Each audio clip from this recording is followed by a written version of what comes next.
Saya masih berbincang bersama Mas Bima Yudhistira, Direktur Selyus. Mas Bima, terkait dengan pengawasan kinerja kementerian dan juga lembaga lah yang memang memiliki peranan yang sangat penting dalam pertumbuhan ekonomi dan juga investasi di Indonesia. Apakah jumlah ataupun pengawasan yang dilakukan secara berkala ini sudah cukup ataupun memang harus ditambahkan untuk memastikan kinerja dari kementerian dan juga lembaga ini betul-betul sesuai dengan apa yang diinginkan? Ini satu hal yang paling penting ini kan masalah terkait dengan tertib administrasi ya, itu yang paling dasar ya. Itu sudah ada BPK, kemudian juga pengawasan terkait dengan tindak pidana korupsinya sudah ada KPK. Sebenarnya kita punya lembaga yang relatif lengkap untuk mengawasi jalannya kinerja kementerian lembaga. Nah, apalagi ini berkaitan dengan investasi nih, karena investasi itu sekarang ada Satgas Investasi, ada BKPM yang naik jadi Kementerian Investasi, juga ada Kemenko Maritim dan Investasi. Jadi semuanya sekarang ini bertumpu pada investasi nih sepertinya. Jadi investasi jadi anak emas di dalam kementerian lembaga. Jadi semua fokusnya adalah untuk meningkatkan investasi. Nah sekarang kalau ada rekomendasi, dan rekomendasi dari BPK ini kan sebenarnya sederhana. Artinya dari rekomendasi BPK ini pengawasannya harus dibenahi, harus segera dirubah cara-cara untuk pengumpulan datanya, misalnya di OSS juga. Jadi artinya dari catatan BPK itu tidak ada hal yang terlalu sulit untuk tidak dilakukan oleh Kementerian Investasi atau BKPM. Jadi artinya dari segi pengawasannya sudah cukup lengkap, tetapi ya itu, ini rekomendasinya mau dijalankan atau tidak.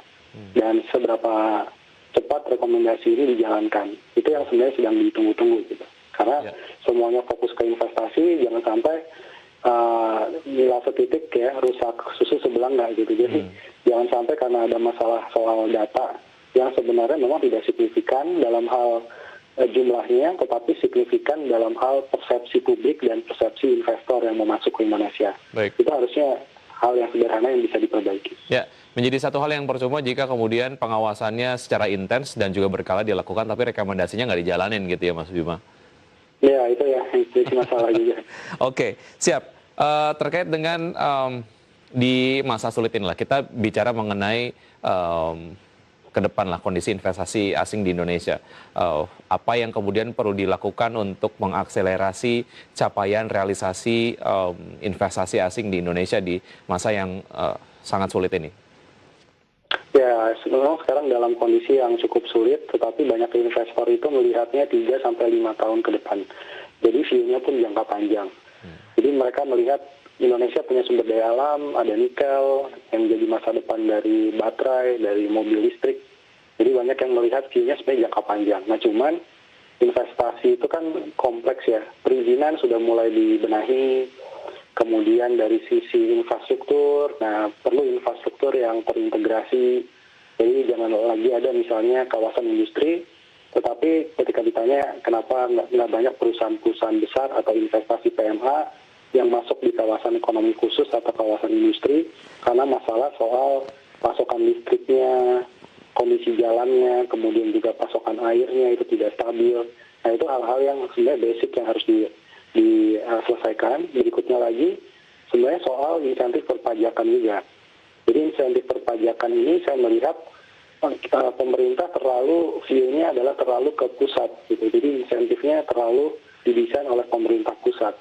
Sementara kalau kita lihat di negara-negara lain, ya misalkan Vietnam yang investasinya cukup berkembang pesat, di Vietnam itu satu kawasan industri dengan kawasan industri lainnya itu berkompetisi. Dan itu di luar dari insentif dari pemerintah pusat. Jadi kalau ada investor datang misalnya ke kawasan industri di Danang, Vietnam, itu misalkan memberikan sampai 20 tahun bebas sewa lahan. Nah itu investor yang ada di Long An, kawasan industri kompetisinya, itu justru akan diberikan misalkan sampai 50 tahun sewa lahan yang gratis. Sehingga persaingan itu ada di level Pemda, di level pengelola kawasan industri. Kalau di Indonesia lebih ke arah top down ya, jadi insentif pajaknya ada di level pemerintah pusat, itu yang mungkin harus dirubah. Jadi ada kompetisi antar daerah juga memperebutkan investasi, biar Pemdanya proaktif. Terakhir mungkin SDM ya. Terakhir mungkin soal SDM. Jadi kalau sekarang pergerakan investasinya lebih ke arah sektor digital, e-commerce, fintech, tentunya ini membutuhkan banyak sekali SDM yang berkualitas. Dan itu mungkin salah satu kelemahan kita dan harus diperbaikinya dari mulai SDM dulu yang bagus. Baik, itu adalah upaya-upaya untuk kemudian mendatangkan investasi-investasi asing untuk kemudian dapat membantu capaian realisasi investasi asing di Indonesia. Lalu bagaimana dengan upaya-upaya dari pemerintah lah bersama stakeholders investasi di Indonesia untuk memastikan sustainability dari investasi yang sudah existing, apakah itu untuk domestik ataupun yang asing? Ya betul ya, jadi jangan kita terpana oleh investasi baru yang baru mau masuk gitu kan, yang baru komitmen. Sementara beberapa investasi yang sudah ada, yang existing, ini mereka juga perlu dibina juga, perlu kemudian didorong juga untuk ekspansi lagi. Nah ini ada satu hal ya, misalkan yang pertama adalah terkait dengan insentif agar dividen itu bisa diinvestasikan kembali di Indonesia. Karena kebanyakan PMA, ketika PMA-nya sudah mulai menghasilkan profit, nah, setiap profitnya itu ditransfer ke negara asalnya, sehingga uang yang direinvestasikan untuk pengembangan pabriknya menjadi sangat kecil. Itu mungkin salah satu tantangannya. Jadi insentif yang spesifik untuk mendorong reinvestasi modal. Yang kedua, ya tentunya mereka sebenarnya butuh kepastian kebijakan dalam jangka panjang ya. Nah, kita udah punya Undang-Undang Cipta Kerja, ya kita lihat dulu. Karena sejauh ini Undang-Undang Cipta Kerja, tetapi banyak investasi yang existing di Indonesia justru relokasi pabriknya ke luar negeri. Itu mungkin yang jadi evaluasi juga. Baik, oke. Kita doakan yang terbaik untuk pertumbuhan investasi yang ada di Indonesia. Mas Bima, terima kasih sudah bergabung bersama kami di Market Review. Walaupun mungkin kondisi Anda tidak terlalu fit begitu, sehat selalu, cepat fit lagi. Terima kasih Mas Bima. Terima kasih Mas.